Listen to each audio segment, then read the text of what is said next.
Gosh, what's going on here? It's busy. Yeah, well, we have our yearly get-together where we invite all our partners and the press to have a cocktail and to be able to network and discuss with how things have been going and how we move forward from here. How important is it to do that sort of networking here at ITB? Oh, it's very, very important. One of the things I've learned in the past 8 years is that the tourism industry is a people's business. So it's all about who you know, how well you know them, and if they have a warm heart, they carry a warm heart for you. So these events have been really, really successful. It's always very difficult during ITB because there are so many things going on, but that's why we try to do it during the fair. Then while the people are still here, we can have a talk, have a chat, have a drink, wind down from the busy day because everybody's running around from one hall to the other.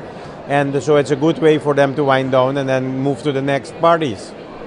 You talked about how difficult it is because there is so much going on.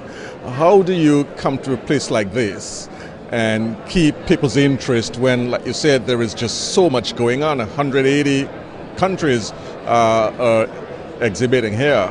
Well, I think it has to do with there is always the business side of things because that's why we do it for what we do it for.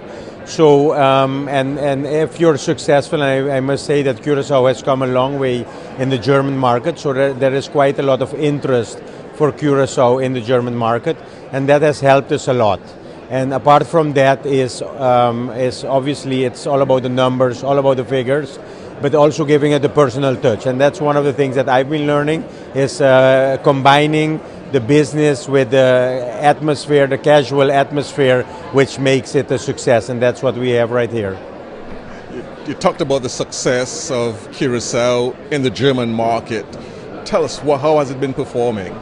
Well, if you look back in 2010, when we've been active in the German market for many, many years.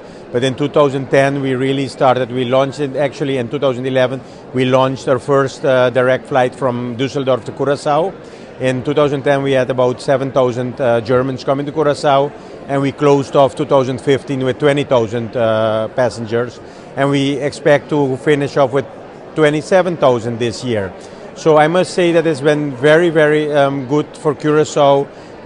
We have a product that's really, really catering to the German market, actually the European market, and we're seeing that back. We're seeing it back in their comments, we're seeing it back in the repeaters that's coming from the German market, and we're seeing it back in the interest from the tour operators to really expand their program to Curacao.